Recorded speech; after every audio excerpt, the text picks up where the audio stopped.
श्री शिवाय नमस्तुभयम। दोस्तों, जैसा कि आप सभी लोग जानते हैं कि 8 जनवरी 2026 यानी गुरुवार को पड़ रही है माघ मास की षष्ठी तिथि। और दोस्तों, यह वह तिथि है जो माघ मास में पड़ने वाली सबसे बड़ी तिथि है, क्योंकि यह गुरुवार के दिन पड़ रही है और इसका बहुत ही बड़ा और विशेष महत्व होता है। पूज्य गुरु जी ने कहा है कि अगर कभी भी मौका लग जाए और माघ महीने की षष्ठी तिथि गुरुवार को पड़ जाए तो आप लोगों को 3 तुलसी पत्ते वाला उपाय तो अवश्य ही करना चाहिए। इन दोनों का संयोग बहुत ही कम आता है। इसी के साथ में गुरु जी ने अपनी शिव पुराण कथा में बताया है कि इस दिन आपको एक 3 तुलसी पत्ते वाला उपाय तो आपको अवश्य ही करना चाहिए, क्योंकि ऐसा दिन पूरे साल में सिर्फ एक ही बार आता है। और दोस्तों, आप सभी लोग जानते हो कि गुरुवार षष्ठी तिथि का अगर सबसे बड़ा कोई उपाय है तो वह 3 तुलसी पत्ते वाला उपाय है। तो दोस्तों, गुरुवार षष्ठी तिथि के दिन आप लोगों को इस 3 तुलसी पत्ते वाला उपाय को जरूर करना है। बहुत सारे लोग होंगे जिन लोगों ने इस उपाय को ना किया हो, मतलब पूरा साल निकल गया, उन्होंने किसी भी दिन इस 3 तुलसी पत्ते वाला उपाय को ना किया हो। पर दोस्तों, आपके पास एक आखिरी मौका बचा हुआ है, जो कि 8 जनवरी 2026 गुरुवार षष्ठी तिथि के दिन है। इस दिन आप लोगों को इस वाले उपाय को जरूर कर लेना है। भले ही आपने महीने भर इस उपाय को ना किया हो, पर अगर आपने इस माघ महीने के गुरुवार षष्ठी तिथि के दिन अगर इस वाले उपाय को कर लिया तो आपको इस उपाय को करने का वो फल मिलेगा जिसकी आपने कभी कल्पना भी नहीं करी होगी। इसीलिए आप लोग इस वाले उपाय को एक बार जरूर कर लेना है, ताकि आप लोगों के हाथ से यह मौका ना जा सके और आपको इस उपाय को करने का फल मिल सके। दोस्तों, यह उपाय पंडित जी ने अपनी अभी की ही श्री शिव महापुराण की कथा में बताया है जी। इस उपाय को आज हम आपको बहुत अच्छे से समझाने वाले हैं। इस वीडियो को देखने के बाद इस उपाय को समझने के लिए आपको कोई और वीडियो को देखने की जरूरत नहीं पड़ेगी। तो चलिए दोस्तों, उपाय को शुरू करते हैं। देखिए, ये इस माघ महीने के गुरुवार षष्ठी तिथि के दिन ये इतना खास होता है, इतना महत्वपूर्ण होता है। देखा गया है कभी कभी बड़े बड़े पूजा पाठ अनुष्ठान से जो मनोकामना पूर्ण नहीं होते, वो माघ महीने की गुरुवार षष्ठी तिथि के दिन एक छोटे से उपाय करने से ही आपकी मनोकामना पूर्ण होती है। और बहुत सारे लोगों ने इस उपाय को किया भी है और उनको इस उपाय को करने का फल भी जरूर मिला है। अगर आप लोग भी इस उपाय को करना चाहते हैं तो आप इस उपाय को पहले अच्छे से समझ लेना, सुन लेना, उसके बाद करना। आपको इस उपाय का फल जरूर मिलेगा। और इस उपाय को कर लेने से आपके घर में चाहे किसी भी प्रकार की दुख और समस्या क्यों ना चल रही हो, आपको उसका कारण भी नहीं पता है कि भाई ये समस्या किस कारण से चल रही है। उसका कुछ भी कारण हो सकता है, जैसे पितृदोष हो सकता है या किसी भी तरह का मंगल दोष भी हो सकता है। तो इस दिन आप लोगों को यह वाला उपाय कर लेना है। ये एक ऐसा उपाय है जिस उपाय को अगर किसी विशेष दिन पर किया जाए तो भाई उस विशेष दिन का जो है वह तो हमें मिलता ही मिलता है, पर हमने उस दिन पर इस उपाय को किया है तो हमें उससे भी बड़ा फल मिलता है, और फल बहुत जल्दी मिलता है, क्योंकि आप इस उपाय को बहुत ही बड़े और विशेष दिन पर कर रहे हो। तो चलिए अब उपाय के बारे में बात करते हैं, लेकिन उससे पहले लोगों को यह जानना आवश्यक है कि आखिर यह उपाय किस समय करना है, किसको करना है और कैसे करना है। तो चलिए हम आगे आपको वीडियो में एक एक करके बता देते हैं। लेकिन उससे पहले अगर आप लोग हमारे चैनल पर पहली बार आए हैं या फिर मेरी आवाज आज पहली बार सुन रहे हैं तो हमारे चैनल को सब्सक्राइब जरूर कर लेना, और इसको मारपुर में जल रहा है वीडियो को लाइक करके कमेंट बॉक्स में श्री शिवाय नमस्तुभयम ओम नमः शिवाय जरूर टाइप कर देना। तो दोस्तों, इस 3 तुलसी पत्ते वाला को हमें इस गुरुवार षष्ठी तिथि के दिन कैसे करना है, किसको करना है, किस समय करना है और कहां पर करना है, ये सारे सवालों के जवाब आपको इस वीडियो में मिल जाएंगे। और जो ये वीडियो देखिएगा भाई, उसको 3 तुलसी पत्ते वाला उपाय जरूर करना चाहिए, क्योंकि इस दिन एक तुलसी पत्ते का भी बहुत ही बड़ा और विशेष महत्व होता है। और जब बात आ जाए 3 तुलसी पत्ते वाला उपाय की, तो ये सोने पे सुहागा वाली बात हो जाती है और ये बहुत ही बड़ा हो जाता है इस गुरुवार षष्ठी तिथि का। तो अब दोस्तों, इस 3 तुलसी पत्ते वाला उपाय को आखिर करना किसको है, सबसे पहले हम लोग वो बात जान लेते हैं। तो देखो, घर की जो बड़ी माताएं बहनें होती हैं, उन माताओं बहनों में से कोई भी एक बड़ी माता बहन इस वाले उपाय को कर सकती हैं। और दोस्तों, अगर आप चाहें तो अपने घर में से सभी सदस्यों को भी इस उपाय को करवा सकते हैं। अगर किसी व्यक्ति की खुद की कोई मनोकामना है, खुद की कोई दुख और परेशानी है कि वो अपने लिए ही करना चाहता है इस वाले उपाय को, तो वो खुद अपने लिए भी कर सकता है। बाकी अगर कोई घर में से ऐसा है जो कि अपने पूरे घर परिवार की सुख और शांति के लिए ये वाला उपाय करना चाहता है, तो भाई वो भी कर सकता है, उसमें भी कोई दिक्कत वाली बात नहीं है। कहने का मतलब यह है कि इस उपाय को हर एक सदस्य भी कर सकता है और पूरे घर परिवार के सदस्य के लिए घर की बड़ी माताओं बहनों में से कोई एक माता बहन भी कर सकती है। माताएं बहन अगर घर में उपस्थित ना हो या वो ये वाला उपाय ना कर पा रही हो, तो फिर घर का कोई बड़ा सदस्य भी इस 3 तुलसी पत्ते वाला उपाय को कर सकता है, चाहे फिर वह पुरुष ही क्यों ना हो, उसमें कोई भी दिक्कत वाली बात नहीं है। उसके बाद में दोस्तों जो अगला प्रश्न निकल कर आता है वो यह आता है, इस उपाय को लेकर के आखिर इस उपाय को हमें किस समय करना है, सुबह के समय करना है कि शाम के समय करना है। तो इस वाले उपाय को आप लोग सुबह के समय भी कर सकते हो और शाम के समय प्रदोष काल में भी कर सकते हो। अब अगर आप पूछो कि भाई सबसे उत्तम समय कौन सा रहेगा इस 3 तुलसी पत्ते वाला उपाय को करने का, तो हम आपसे बस यही कहेंगे कि इस उपाय को आप सुबह के समय करेंगे तो ज्यादा बेहतर होगा। बाकी अगर प्रदोष काल शाम के समय भी करेंगे तो भी अच्छा होगा, उसमें कोई भी दिक्कत वाली बात नहीं है। तो अब दोस्तों जो अगली सबसे बड़ी और पूर्ण बात आती है वो ये आती है कि सुबह अगर हम उपाय को करेंगे तो हमें कितने बजे से लेकर कितने बजे तक के बीच में करना है, और शाम के समय प्रदोष काल में करेंगे तो हमें कितने बजे से लेकर कितने बजे के बीच में करना है। तो देखो सुबह जितनी जल्दी हो सके आप उपाय को करने की कोशिश करना। बाकी अगर किसी कारणवश लेट भी हो जाओ, थोड़ी देर भी हो जाए, तो 10 या 11 बजे तक भी आप उपाय कर लेना, पर 12 बजे से ज्यादा देरी ना हो, ठीक है, बात का ध्यान रखना। उसके बाद में दोस्तों अगर शाम के समय प्रदोष काल की बात करें, प्रदोष काल का जो समय है होता है वो शाम के 6 बजे से शुरू हो जाता है। मतलब शाम के 6 बजे से लेकर 7 बजे के बीच का जो समय होता है यह समय प्रदोष काल का समय होता है। तो आप इस उपाय को 7 या 8 बजे के बीच में भी कर सकते हो। मतलब शाम के 6 बजे से रात 8 बजे के बीच में आप कभी भी इस वाले उपाय को कर सकते हो, उसमें कोई भी दिक्कत वाली बात नहीं है। तो चलिए दोस्तों जान लेते हैं सबसे पहले उपाय के बारे में, जो कि है तुलसी जी के पत्तों का बहुत ही चमत्कारिक उपाय। देखिए हम सभी के घरों में माता तुलसी का पौधा अवश्य ही होता है। तो देखिए हमें तुलसी जी के पौधे से सबसे पहले तो 3 पत्ते तोड़ने। तो देखिए तुलसी जी के आपको 3 पत्ते तोड़ लेने हैं, और इन तुलसी जी के पत्तों को तोड़ने के बाद आपको एक छुटकी हल्दी भी अपने साथ में लेनी है। हल्दी के अंदर आपको जल मिलाकर के पेस्ट के रूप में तैयार करना है, और इसी के साथ में आपको एक दीपक भी लेना होगा। दीपक आपका भी ले सकते हैं, आटे का भी ले सकते हैं, और इस दीपक में आपको शुद्ध घी डाल करके इसमें आपको लंबी रुखी बाती का प्रयोग करना है। देखिए दोस्तों आपके पास है 3 तुलसी जी के पत्ते। तो पहला जो तुलसी जी का पत्ता है उस पर आपको सबसे पहले तो जो आपने हल्दी ली है उसकी एक बिंदी लगानी है।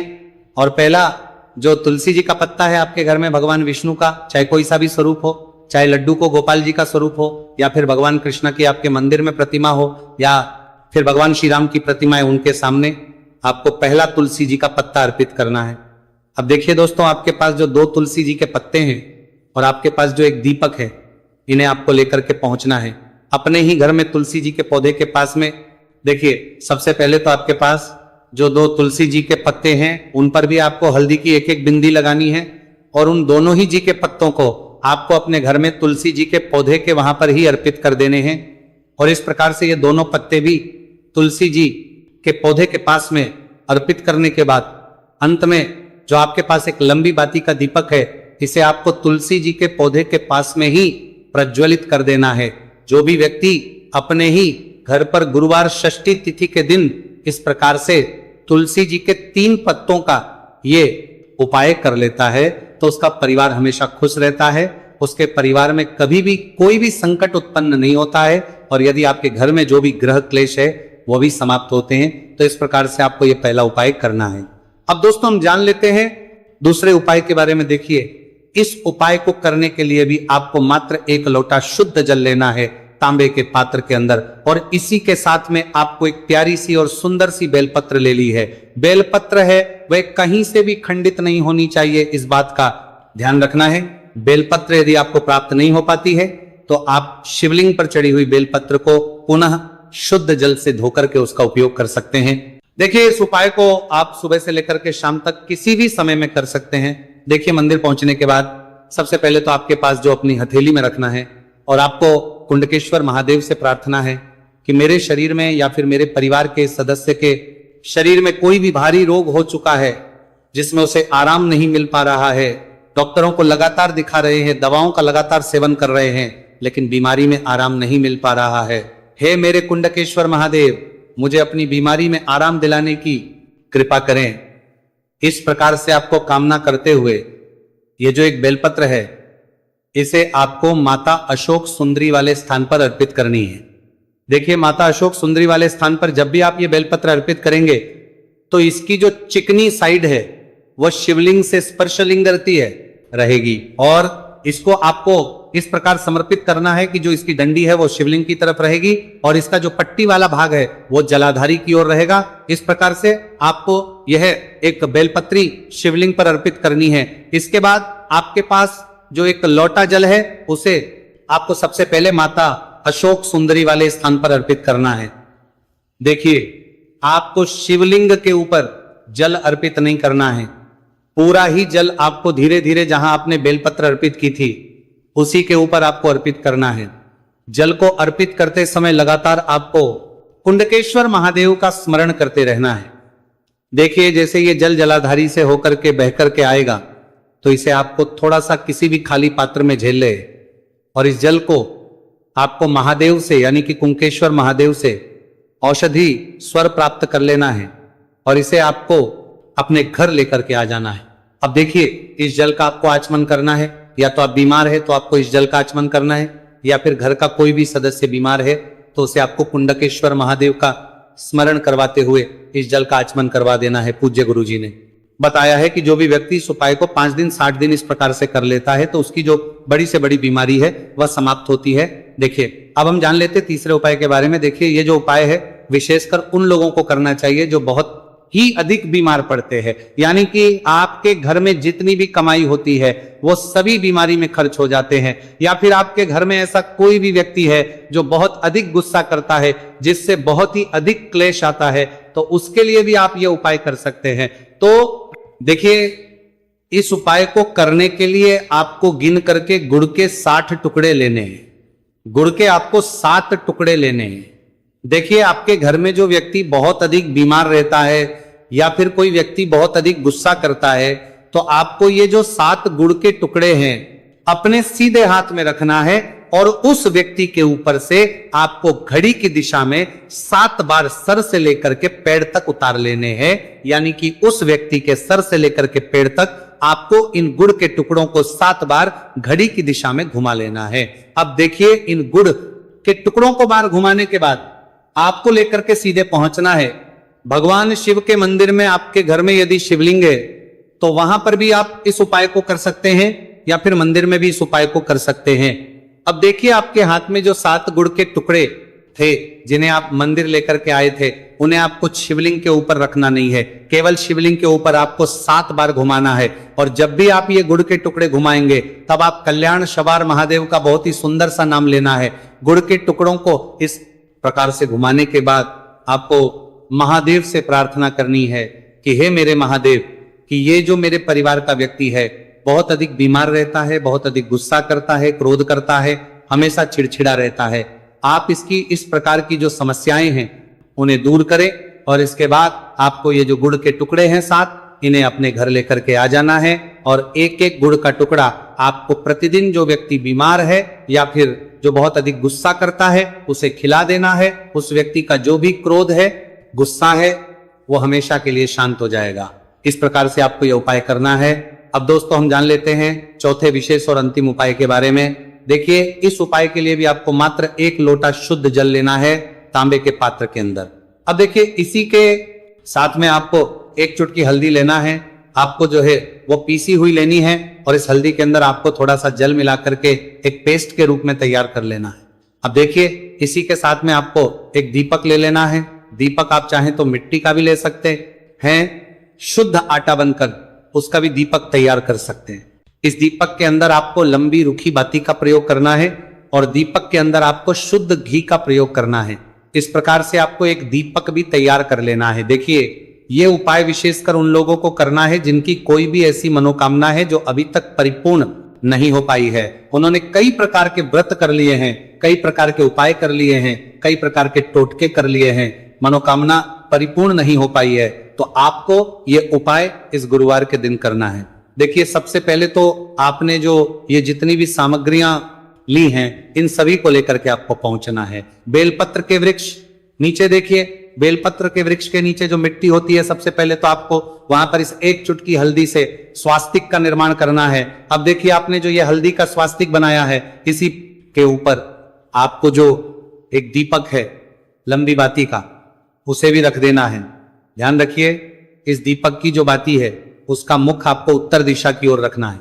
इस प्रकार से आपको यह दीपक भी बेलपत्र के वृक्ष के नीचे रख देना है। इस प्रकार से आपको यह दीपक बेलपत्र के वृक्ष के नीचे प्रज्वलित कर देना है। अब देखिए, अंत में जो आप एक लोटा शुद्ध जल लेकर के आए हैं, उसे आपको अपने सीधे हाथ में रखना है और आपको महादेव से, माता पार्वती से प्रार्थना करनी है। देखिए, बेलपत्र के वृक्ष के नीचे किए जाने वाला यह सबसे चमत्कारिक उपाय है। तो देखिए, आपकी किसी भी प्रकार की मनोकामनाएं, चाहे धन प्राप्ति को लेकर हो, व्यापार कर हो, नौकरी को लेकर हो, विवाह को लेकर हो, किसी भी प्रकार की मनोकामना है, तो उसे आपको महादेव से तथा माता पार्वती से परिपूर्ण करने की प्रार्थना करनी है। और ये जो जल है, इसे आपको अपने सीधे हाथ में लेना है और बेलपत्र के वृक्ष में आपको अर्पित कर देना है। ये जो जल है, इसे आपको 7 बार में ही बेलपत्र के वृक्ष में अपने सीधे हाथ की हथेली से अर्पित कर देना है। देखिए, गुरुजी ने बताया है कि जो भी व्यक्ति इस उपाय को इस प्रकार से गुरुवार षष्ठी तिथि के दिन या फिर आने वाली पूर्णिमा या फिर नवमी की तिथि पर कर लेता है, तो महादेव और माता रानी की कृपा से उसकी जो भी मनोकामना है वह निश्चित ही परिपूर्ण हो जाती है। तो दोस्तों, ये थे पूज्य गुरुजी द्वारा बताए गए कुछ बहुत ही खास उपाय। अगर आपको जानकारी अच्छी लगी हो तो वीडियो लाइक करिएगा। मिलते हैं फिर एक नई वीडियो के साथ। श्री शिवाय, नमस्तुभयम। आपको इस उपाय को करने का वो फल मिलेगा जिसकी आपने कभी कल्पना भी नहीं करी होगी। इसीलिए इस हल्दी दीपक वाले उपाय को एक बार जरूर कर लेना, ताकि आप लोगों के हाथ से यह मौका ना जा सके और आपको इस उपाय को करने का फल मिल सके। दोस्तों, ये उपाय पंडित जी ने अपनी अभी की ही शिव महापुराण की कथा में बताया है, जो इस उपाय को आज हम आपको बहुत अच्छे से समझाने वाले हैं। इस वीडियो को देखने के बाद इस उपाय को समझने के लिए आपको कोई और वीडियो को देखने की जरूरत नहीं पड़ेगी। तो दोस्तों, इस उपाय को आपको कैसे करना है, कब करना है, कहां पर करना है और उपाय को करते समय आपको किन किन गलतियों को नहीं करना है और आपको किन किन बातों का ध्यान रखना है, यह सारी जानकारी हम आपको इस वीडियो में देंगे। तो चलिए भक्तों, उपायों को शुरू करते। अगर आप भी चाहते हैं कि महादेव जी का आशीर्वाद आप पर सदैव बना रहे, तो वीडियो को लाइक करें, चैनल को सब्सक्राइब करें और कमेंट बॉक्स में हर हर महादेव जरूर लिखें। तो दोस्तों, यह थे पूज्य गुरुजी द्वारा बताए गए कुछ बहुत ही खास उपाय। अगर आपको जानकारी अच्छी लगी हो तो वीडियो लाइक करिएगा। मिलते हैं फिर एक नए वीडियो के साथ। श्री शिवाय।